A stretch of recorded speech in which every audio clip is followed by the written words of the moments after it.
여러분 우리가 지난주 시편 1편의 말씀을 통해서 복 있는 사람이 어떠한가에 대해서 우리가 함께 살펴보았습니다. 시편 1편 1절에서 2절의 말씀에 보면 복 있는 사람은 악인들의 꾀를 따르지 아니하며 죄인들의 길에 서지 아니하며 오만한 자리에 앉지 아니하고 오직 여호와의 율법을 즐거워하여 그의 율법을 주야로 묵상하는 자도다라고 말합니다. 이 시편 1편은 이 세상의 흐름과는 다른 길을 가는 이 한 사람의 모습을 우리에게 보여주었습니다. 그는 다수가 선택하는 그러한 길이 아니라 하나님의 말씀 앞에 자신을 두고 그 말씀 안에서 자기의 삶의 방향을 찾아가는 사람입니다. 그래서 그는 시냇가에 심은 나무처럼 철을 따라서 열매를 맺고 또 마르지 않는 생명력을 지닌 사람입니다. 네, 오늘 우리가 함께 살펴보는 시편 2편은 이 복 있는 사람의 이야기를 한 걸음 더 넓고 더 깊은 시선으로 확장시켜 주고 있습니다. 시편 1편이 이 개인의 경건과 또 내면의 어떠한 방향성을 다루었다면 시편 2편은 이 열방과 권력 또 인간의 반역과 하나님의 주권이라는 거대한 이 영적인 현실을 또한 조명하고 있습니다. 오늘 시편 2편 1절은 이렇게 질문으로 시작되고 있습니다. 우리 1절 말씀 같이 한번 읽겠습니다. 어찌하여 이방 나라들이 분노하며 민족들이 헛된 일을 꾸미는가. 아멘. 여기서 말하는 분노는 단순한 감정의 폭발이 아니라 하나님을 향한 조직적이고 의도적인 반역의 분노입니다.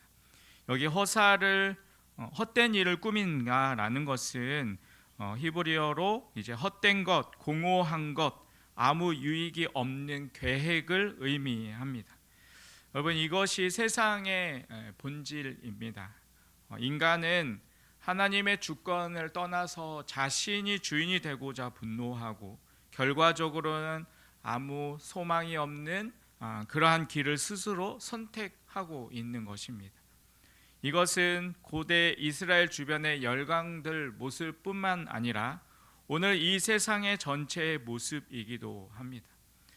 아니 우리 마음 안에서도 끊임없이 일어나는 이러한 반응입니다. 하나님, 나는 그냥 내 방식대로 살아가고 싶습니다. 하나님의 뜻은 부담스럽고 이 말씀의 길은 너무나 좁고 힘듭니다. 내가 그냥 중심이 되고 내가 결정하는 그러한 삶을 내가 살아가고 싶습니다 라고 그렇게 우리의 마음 가운데 늘 이러한 마음들이 들게 됩니다. 2절의 말씀에 보면 이 반역의 실체를 더욱 선명하게 보여주고 있습니다. 우리 2절 말씀 같이 한번 읽겠습니다. 세상의 군왕들이 나서며 관원들이 서로 꾀하여 여호와 그의 이름 부음 받은 자를 대적하며. 아멘. 하나님을 향한 반역은 결국 이 기름 부음 받은 자, 곧 이 메시아 예수 그리스도를 거절하는 것으로 나타납니다. 사람들은 그분의 통치를 두려워하고 그분의 다스림을 불편해합니다. 그래서 3절의 말씀에 보면 이렇게 외칩니다. 우리가 그의 맨 것을 끊고 그의 결박을 벗어버리자 하는도다라고 말합니다. 이 말은 마치 이렇게 말하는 것 같습니다. 이제 하나님의 말씀은 나에게 얽매이는 족쇄야. 그분의 통치는 나를 얽매이고 있어. 나는 그냥 자유롭게 살고 싶어라고 외치는 것입니다. 여러분 이 구절은 인간의 죄된 속성의 본성을 정확하게 드러내고 있습니다. 여러분 하나님이 우리를 묶어놓은 것이 아니라 우리를 생명으로 이끄시기 위해서 경계를 두셨는데 우리는 그 사랑을 결박이라고 말하면서 우리는 벗어나려고 합니다. 하지만 하나님은 어떻게 반응하십니까? 우리 4절 말씀 같이 한번 읽어보겠습니다. 4절입니다. 하늘에 계신 이가 웃으시며 주께서 그들을 비웃으시로다. 아멘. 여러분 이 웃음은 조롱이 아니라 바로 심판의 웃음입니다. 아무리 권력을 쥐고 세상을 장악하고 자기의 뜻대로 살아보려고 해도 결국 그 모든 계획은 이 허사에 지나지 않음을 하나님은 아십니다. 그래서 6절을 통해서 이렇게 선언하십니다. 우리 6절 같이 읽겠습니다. 내가 나의 왕을 내 거룩한 산 시온에 세웠다. 아멘. 여러분, 이 왕이 누구십니까? 바로 하나님께서 친히 세우신 예수 그리스도이십니다.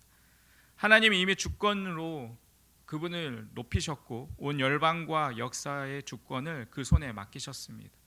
아무리 세상이 흔들어도 그분의 왕권은 흔들리지 않습니다. 아무리 세상이 외면해도 하나님의 아들은 여전히 보좌에 앉아 계십니다. 그래서 시편 2편은 마지막에 다시 한번 복 있는 사람을 말하고 있습니다. 우리 12절 말씀 다시 한번 읽겠습니다. 12절입니다. 그의 아들에게 입맞추라. 그렇지 아니하면 진노함으로 너희가 길에서 망하리니 그의 진노가 급하심이라. 여호와께 피하는 모든 사람은 다 복이 있도다. 아멘. 여기 입맞춤은 충성과 복종의 표시입니다. 복 있는 사람은 결국 이 하나님의 아들에게 입맞추는 자, 곧 그리스도의 통치에 복종하고 그분 앞에 무릎을 꿇는 사람입니다. 자신의 왕국을 내려놓고 그리스도의 나라에 자신을 던지는 사람입니다. 여러분, 오늘 우리는 다시 질문해야 합니다. 복 있는 사람이 누구입니까? 여러분, 기도 많이 하는 사람입니까? 말씀을 많이 아는 사람입니까? 아니면 성공한 사람입니까? 시편은 우리에게 분명하게 말하고 있습니다. 복 있는 사람은 그리스도를 왕으로 모시는 사람, 그분께 입맞추고 그분의 통치의 기쁨으로 순종하는 사람입니다. 여러분, 오늘 우리의 마음은 어디에 무릎을 꿇고 있으십니까? 내가 중심인 삶의 모습이십니까? 아니면 예수 그리스도가 나의 왕으로서 살아가는 그러한 삶입니까? 오늘 이 시편 2편 이 말씀 앞에 우리가 서서 진짜 복 있는 사람으로 살아가는 길을 다시 붙잡는 은혜가 우리 모두에게 있기를 간절히 바라겠습니다. 여러분, 그렇다면 우리 복 있는 사람은 어떠한 사람의 모습일까요? 첫 번째로 복 있는 사람은 이 그리스도의 통치를 기쁨으로 받아들입니다. 시편 1편에서 복 있는 사람은 악인의 꾀를 따르지 아니하고 라고 시작하면서 악인의 길과 또 의인의 길을 분명하게 구별된다라고 말하고 있습니다. 이어진 시편 2편은 그 악인들이 누구인가, 그리고 그들이 어떠한 태도로 하나님의 권위에 반응하는지를 보여줍니다. 그래서 본문 1절에 보면 이렇게 시작합니다. 어찌하여 이방 나라들이 분노하며 민족들이 헛된 일을 꾸미는가 라고 말합니다. 여기서 헛된 일은 바로 본질없는 덧없는 시도입니다. 열방은 무엇에 대해서 지금 분노합니까? 그들이 분노하는 대상은 바로 하나님과 그분이 세우신 왕, 곧 그리스도이십니다. 그래서 2절에서 3절을 다시 한번 우리 읽어보겠습니다. 2절 3절입니다. 시작. 세상의 군안들이 나서며 관근들이 서로 꾀하여 여호와와 그의 기름 부음 받은 자를 대적하며 우리가 그들의 맨 것을 끊고 그의 결박을 벗어버리자 하는도다. 아멘.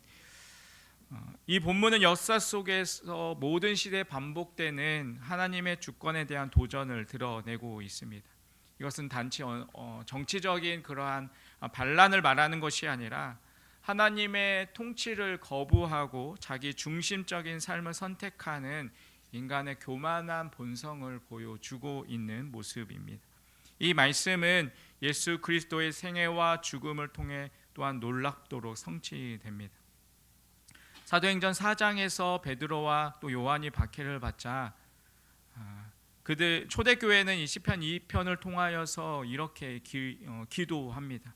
사도행전 4장 25절 또 27절에 보면 또 주의 종 우리 조상 다윗의 입을 통하여 성령으로 말씀하시기를 어찌하여 열방이 분노하며 족속들이 허사를 경영하였는고 세상의 군왕들이 나서며 관리들이 함께 모여 주와 그의 그리스도를 대적하도다 하신 이소로이다. 과연 헤롯과 본디오 빌라도는 이방인과 이스라엘 백성과 합세하여 하나님께서 기름 부으신 거룩한 종 예수를 거슬려라고 이렇게 기도합니다. 이처럼 예수님의 이 십자가는 단순한 종교적인 어떠한 사건이 아니라 하나님의 왕 되심을 향한 세상의 반역이 또 폭로되는 그러한 순간입니다.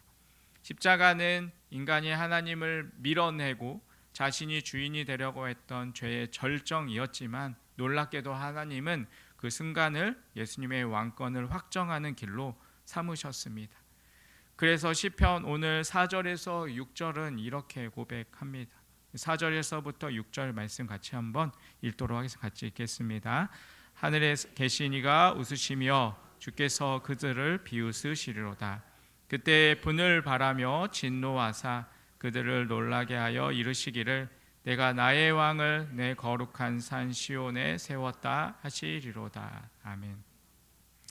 하나님께서 그 모든 것을 비웃으십니다.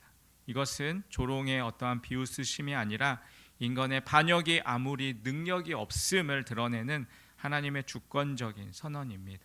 그리고 마침내 선포하십니다. 내가 나의 왕을 내 거룩한 산 시온에 내가 세웠다라고 말씀하십니다. 십자가는 패배처럼 보이지만 하나님은 부활을 통하여서 예수 그리스도를 온 세상의 참된 왕으로 선포하셨습니다. 여러분, 복 있는 사람은 바로 이 왕의 통치를 거부하지 않고 받아들이는 사람입니다. 거절하지 않고 오히려 그 통치 안에 참된 자유와 기쁨이 있음을 발견합니다. 하나님이 세우신 왕 예수 그리스도를 나의 주인으로 모시고 그분의 다스림을 은혜로 받아들이는 그러한 사람, 그가 진정 복 있는 사람입니다. 예수님께서 공생애를 시작하시면서 가장 먼저 하신 말씀이 무엇입니까? 마태복음 4장 17절에 보면 회개하라 천국이 가까웠느니라 라고 말씀하십니다. 천국이라는 말은 하나님의 나라, 즉 하나님의 통치가 임했다라는 뜻입니다. 예수님의 통치는 멍해가 아니라 바로 은혜이고 억압이 아니라 바로 해방입니다. 그분의 나라는 억지로 복종시키는 제국이 아니라 사랑으로 통치하는 나라입니다. 그래서 우리는 마치 이 동방 박사들처럼 살아야 합니다. 그들은 먼 나라에서 별을 따라서 수백 킬로를 떠나서 여행을 했고 마침내 그 아기 예수 앞에 무릎을 꿇고 경배하면서 황금과 유약과 모략을 드렸습니다. 여러분, 예수님의 통치를 받는 삶은 무릎을 꿇는 삶입니다. 자기의 그 모든 왕국들을 내려놓고 예수님을 진정한 왕으로 고백하는 삶의 모습입니다. 자신의 계획이 아니라 주님의 뜻을 따라 살아가면서 말씀이 불편해도 그 말씀에 순종하며 따라가는 삶의 모습입니다. 여러분, 그 말씀이 때로는 우리를 찌를 때도 있습니다. 그러나 복 있는 사람은 그 말씀을 통하여서 죄를 회개하고 왕 되신 주님 앞에 다시 엎드리는 사람입니다. 여러분의 마음은 지금 누구에게 열려 있으십니까? 주님이 나는 내 삶의 왕이 되고를 원한다라고 말씀하실 때 여러분은 예, 주님, 나의 왕은 예수 그리스도뿐입니다 라고 여러분 그렇게 고백할 수 있으십니까? 복 있는 사람은 그리스도의 통치를 기쁨으로 받아들이는 사람입니다. 그러한 사람에게 하나님의 나라가 열리고 생명의 길이 펼쳐집니다. 오늘 우리의 마음의 왕자 위에 예수 그리스도만이 앉아 있으시기를 바랍니다. 그분의 말씀에 순종하며 그분의 인도하심에 신뢰하며 기쁨으로 그분을 따르는 그러한 우리의 삶이 되시기를 간절히 주님의 이름으로 축원드리겠습니다. 두 번째로 복 있는 사람은 그리스도를 믿고 그의 유업을 함께 누립니다. 오늘 시편 2편 7절에 시인은 여호와의 명령을 이렇게 선포하고 있습니다. 7절 말씀 같이 한번 읽겠습니다. 내가 여호와의 명령을 전하노라. 여호와께서 내게 이르시되 너는 내 아들이라. 오늘 내가 너를 낳았도다. 아멘. 여러분, 이 말씀은 다윗 왕의 즉위를 넘어서 장차 오실 메시아 곧 예수 그리스도의 왕권을 선포하는 예언입니다. 하나님께서는 너는 내 아들이라 라고 하신 말씀은 이 신약에서 두 번이나 반복되어서 인용됩니다. 한 번은 예수님이 세례를 받을 때 하늘에서 들린 음성으로, 또 한 번은 예수님이 부활을 통하여서 하나님께서 예수 그리스도를 참된 아들로 또 온 세상의 왕으로 세우셨음을 선포하신 것입니다. 로마서 1장 4절에 보면 이렇게 기록하고 있습니다. 성결의 영으로는 죽은 자들 가운데서 부활하사 능력으로 하나님의 아들로 선포되셨으니 곧 우리 주 예수 그리스도시니라 라고 기록합니다. 여러분, 이 아들은 어떠한 권세를 받았습니까? 우리 8절 말씀 같이 한번 읽겠습니다. 8절입니다. 내게 구하라. 내가 이방 나라를 내 유업으로 주리니 내 소유가 땅 끝까지 이르리로다. 아멘. 이 말씀은 그리스도께서 단지 그냥 유대 왕이 아니라 온 열방과 모든 세대 또 땅 끝까지 다스릴 메시아가 되었음을 말합니다. 그분의 통치는 제한된 어떠한 통치가 아니라 모든 족속과 백성과 방언과 나라를 이루는 전 우주적인 통치입니다. 계시록 5장에서 모든 피조물들이 보좌에 앉으신 이 어린 양께 찬양을 돌리는 이 장면은 바로 이 시편의 예언이 완전하게 성취되는 영광의 순간을 또 보여주는 것입니다. 그러면 이 그리스도를 믿는 우리는 이 유업과 어떠한 관계가 있을까요? 로마서 8장 17절에 보면 이렇게 기록합니다. 자녀이면 또한 상속자 곧 하나님의 상속자요 그리스도와 함께 한 상속자니 우리가 그와 함께 영광을 받기 위하여 고난도 함께 받아야 할 것이니라 라고 기록합니다. 여러분, 이 부분에서 복 있는 사람의 진정한 정체성이 드러납니다. 복 있는 사람은 그리스도를 믿을 뿐만 아니라 그리스도 안에서 하나님의 자녀로 또 그분과 함께 유업을 상속받은 사람입니다. 이 세상에서의 지위, 소유, 배경이 이 복의 기준이 아닙니다. 복 있는 사람은 하나님의 아들 예수 그리스도와 함께 이 하늘의 기업을 소망하며 살아가는 사람입니다. 여러분, 이 진리를 가장 선명하게 붙들고 살아갔던 사람이 바로 사도 바울입니다. 그는 자랑할 만한 배경이 있었지만 그 모든 것들을 배설물을 여기고 오직 그리스도를 아는 지식이 가장 고상하다라고 고백했던 사람입니다. 그는 빌립보서 3장 8절에서 9절에 이렇게 고백합니다. 또한 모든 것을 해로 여김은 내 주 그리스도 예수를 아는 지식이 가장 고상하기 때문이라. 내가 그를 위하여 모든 것을 잃어버리고 배설물로 여김은 그리스도를 얻고 그 안에서 발견되려 함이니 내가 가진 의는 율법에서 난 것이 아니요 오직 그리스도를 믿음으로 말미암는 것이니 곧 믿음으로 하나님께로부터 난 의라라고 고백합니다. 바울은 현실의 그 고난 속에서도 그리스도와 함께 받을 유업을 바라보며 그는 그 삶에서 기쁨으로 살아갔습니다.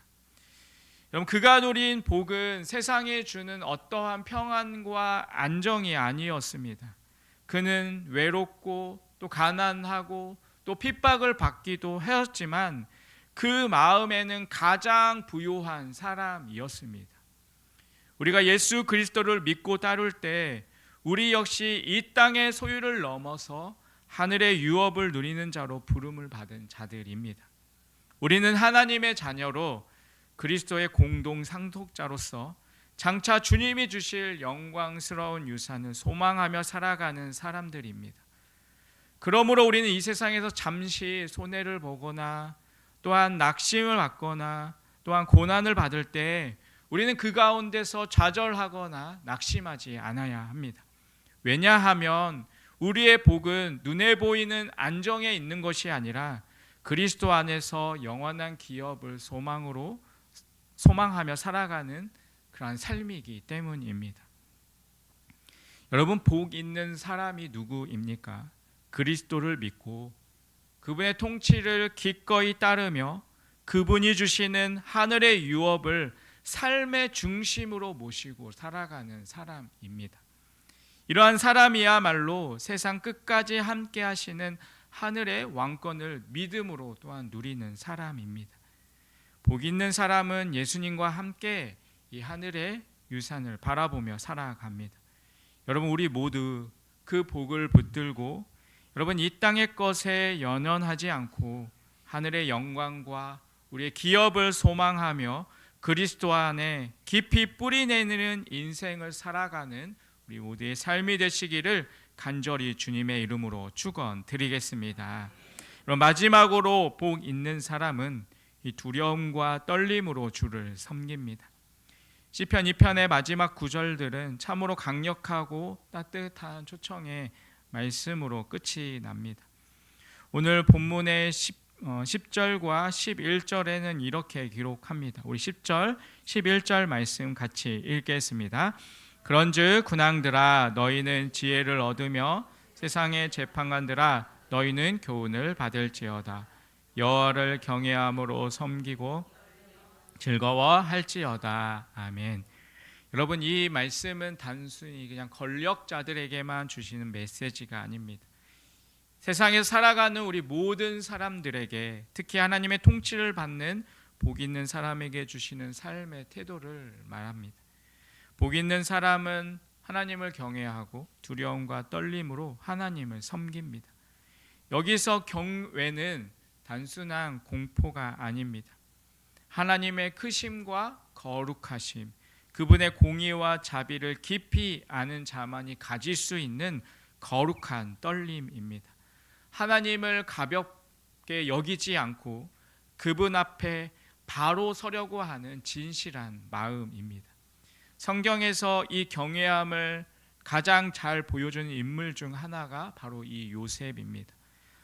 요셉은 애굽에서 이 보디발의 아내의 유혹 앞에서 이렇게 말합니다. 창세기 39장 9절에 보면 이 집에는 나보다 큰 이가 없으며 주인이 아무것도 내게 금하지 아니하였어도 금한 것은 당신뿐이니 당신은 그의 아내임이라. 그런즉 내가 어찌 이 큰 악을 행하여 하나님께 죄를 지으리까라고 말합니다. 요셉은 어떤 사람의 눈을 의식한 것이 아니라 항상 하나님 앞에 있다라는 그 거룩한 두려움으로 살아갔습니다. 그는 그러한 경외함으로 살아갔기 때문에 가장 낮은 자리에서도 하나님과 동행할 수 있었고 결국 이 애굽의 총리가 되어서 하나님 나라의 계획을 이루는 그러한 도구가 되었습니다. 여러분, 이와 같은 마음을 가진 자는 하나님을 섬길 때 여러분 억지로가 아니라 기쁨으로 즐거움으로 섬깁니다. 오늘 11편의 말씀을 다시 보면 여호와를 경외함으로 섬기고 떨며 즐거워할지어다 라고 말합니다. 여러분, 어찌 보면 서로 반대처럼 들리는 표현입니다. 여러분, 떨림과 즐거움은 같이 갈 수 없는 그러한 것처럼 보입니다. 그런데 하나님 앞에서 참된 경외가 있는 자는 여러분 그분을 섬기는 것이 어떠한 의무가 아니라 깊은 기쁨을 또한 알게 됩니다. 사도 바울은 이 마음을 빌립보서 2장 12절을 통해서 이렇게 표현합니다. 그러므로 나의 사랑하는 자들아 너희가 나 있을 때뿐 아니라 더욱 지금 나 없을 때에도 항상 복종하여 두렵고 떨림으로 너희 구원을 이루라 라고 말합니다. 여기서도 두렵고 떨림이 심판의 공포가 아니라 하나님 앞에서 나의 구원이 얼마나 큰 은혜인지를 알고 그 은혜를 가볍게 여기지 않는 태도를 말하고 있습니다. 그리고 시편 2편은 마지막으로 이렇게 선포합니다. 우리 12절 말씀 다시 한번 읽도록 하겠습니다. 12절입니다. 그의 아들에게 입맞추라. 그렇지 아니하면 진노하심으로 너희가 길에서 망하리니 그의 진노가 급하심이라. 여호와께 피하는 모든 사람은 다 복이 있도다. 아멘. 여러분, 여기서의 입맞춤은 복종과 사랑의 표현입니다. 옛날 왕 앞에서 신하가 무릎을 꿇고 왕의 손이나 발에 입을 맞췄던 그런 모습처럼 하나님 아들 예수 그리스도에게 우리의 자신의 주권을 내려놓고 복종하는 것, 이것이 바로 믿음의 시작입니다. 사도행전 4장에 보면 초대교회 성도들이 이 시편의 말씀을 붙들고 기도했습니다. 세상의 권세자들이 예수님을 대적할 때 그들은 이 말씀을 가지고 이렇게 기도했습니다. 앞서서 읽어드렸던 것처럼 사도행전 4장 25절 28절에 보면 또 주의 종 우리 조상 다윗의 입을 통하여 성령으로 말씀하시기를 어찌하여 열방이 분노하며 족속들이 허사를 경험하였는고 세상의 군왕들이 나서며 관리들이 함께 모여 주와 그의 그리스도를 대적하도다 하신 이소로이다. 과연 헤롯과 본디오 빌라도는 이방인과 이스라엘 백성과 합세하여 하나님께 기름 부으신 거룩한 종 예수를 거슬려 하나님의 권능과 뜻대로 이루려고 예정하신 그것을 행하려고 이 성에 모였나이다라고 말합니다. 그들이 예수 그리스도를 또한 억압하고 또한 믿는 자들을 두려움 가운데 몰아놓았지만 그들은 두려워하지 않았습니다. 왜냐하면 하늘의 왕이신 예수 그리스도가 모든 것을 다스리고 계심을 그들이 믿었기 때문입니다. 그래서 그들은 세상의 어떠한 위협 앞에서도 하나님께 담대히 또 나아가서 또한 그 복음을 전할 수 있는 힘을 달라라고 기도했습니다. 그들은 떨며 섬기되 또한 즐거이 순종하며 또한 이 복음을 붙들고 살았습니다. 여러분, 복 있는 사람은 누구입니까? 하나님의 말씀을 무겁게 여기고 그분 앞에 항상 두렵고 떨림으로 살아가는 사람입니다. 예수 그리스도 앞에 자신의 주권을 내려놓고 기꺼이 순종의 입맞춤을 드리는 사람입니다. 그런 사람은 결코 망하지 않습니다. 세상이 흔들려도 하나님의 품 안에 있는 자는 복 있는 자입니다. 그는 하나님을 두려워하며 그분의 은혜를 소중히 여기며 살아가는 참 복 있는 사람입니다. 우리도 이 복 있는 사람의 길을 걸어가야 하지 않겠습니까? 여러분, 주님의 말씀에 겸손히 엎드리고 그분의 통치를 기꺼이 받아들이며 모든 일상에서 이 거룩한 떨림으로 주님을 섬기는 사람으로 살아가는 그런 우리 모두가 되시길 간절히 주님의 이름으로 축원드리겠습니다. 여러분, 오늘 이 시편 2편은 단순한 시가 아닙니다. 이것은 역사의 중심에 누가 진짜 왕인가를 선포하는 말씀입니다. 그리고 동시에 내 인생의 중심에 누가 왕인지를 묻는 말씀입니다. 우리는 지금 어디 앞에 무릎을 꿇고 살아가고 있으십니까? 사람의 눈치입니까? 아니면 세상의 기준이십니까? 아니면 내가 만든 계획과 성공이라는 이 우상 앞에 매일 무릎 꿇고 있지는 않으십니까? 오늘 시편은 이렇게 말하고 있습니다. 여호와를 경외함으로 섬기고 떨며 즐거워할지어다. 그의 아들에게 입맞춤할지어다. 여러분, 이것은 단지 어떠한 신앙적인 표현을 나타내는 것이 아닙니다. 하나님의 아들 예수 그리스도를 우리의 왕으로 높이는 삶의 중심의 태도입니다. 여러분, 입맞춘다라는 것은 충성과 순종을 드린다라는 뜻입니다. 기꺼이 무릎을 꿇고 또한 그분의 말씀에 우리 귀를 기울이고 그분의 뜻을 내 삶의 기준으로 삼는 결단이 담긴 그러한 모습입니다. 우리는 시편 1편에서 복 있는 사람은 말씀을 즐거워하며 묵상하는 자라고 배웠습니다. 그리고 오늘 이 시편 2편은 이 복 있는 사람은 그 하나님의 아들의 입맞추고 또 무릎 꿇는 자라고 가르쳐 줍니다. 말씀을 묵상하는 자가 복 있는 사람이라면 그 말씀 앞에 순종으로 무릎 꿇는 자가 진짜 하나님의 백성입니다. 여러분, 이 시대는 다들 높아지려고 하고 있고 다들 올라가려고 합니다. 하지만 복 있는 사람은 오히려 낮아집니다. 무릎 꿇을 줄을 압니다. 그 무릎 꿇는 자리에 하늘의 복이 임하고 그 무릎 꿇는 자리에 하나님의 통치가 시작이 됩니다. 예수님은 이 땅에 오셔서 이 십자가에 무릎을 꿇으셨습니다. 그분은 능력으로 세상을 정복하지 않고 겸손과 순종으로 세상을 구원하셨습니다. 그리고 오늘 우리에게도 말씀하십니다. 나를 따르라. 여러분, 복 있는 인생은 결코 스스로 높아지려고 하는 인생이 아닙니다. 복이 있는 인생은 예수 그리스도 앞에 기쁨으로 무릎 꿇는 인생입니다. 그 무릎 꿇음은 연약함이 아니라 믿음으로, 굴복이 아니라 영광으로, 멈춤이 아니라 또한 새로운 시작입니다. 오늘 이 예배가 우리의 무릎 꿇음이 되는 그러한 시간이 되시길 바랍니다. 주님의 말씀 앞에, 주님의 그 다스림 앞에 우리의 모든 자아와 우리의 모든 계획들을 내려놓는 그러한 자리가 되시길 바랍니다. 그리고 이 예배 후에 우리의 가정으로 돌아가는 길에서 또한 우리의 일상 속에서 우리의 선택의 순간마다 그리스도를 왕으로 모시는 삶의 결단으로 이어지기를 간절히 바라겠습니다.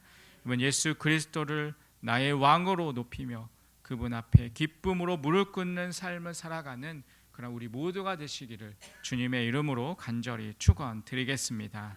기도하겠습니다. 하나님 아버지, 오늘도 주의 말씀 앞에 서게 하시고 통치하시는 그리스도를 바라보게 하심에 감사합니다. 세상이 주님을 대적할지라도 우리는 주님의 다스림 아래 거하며 주를 경외하며 살아가는 우리의 삶이 되게 하여 주시옵소서. 우리의 삶이 말씀에 순종하고 주님께 더욱더 입을 맞추는 복이 있는 인생이 되게 하여 주시옵소서. 주님을 신뢰하는 자마다 복이 있다고 하셨사오니 우리가 그 복을 누리며 살아가는 삶이 되게 하여 주시옵소서. 예수님의 이름으로 기도드립니다. 아멘.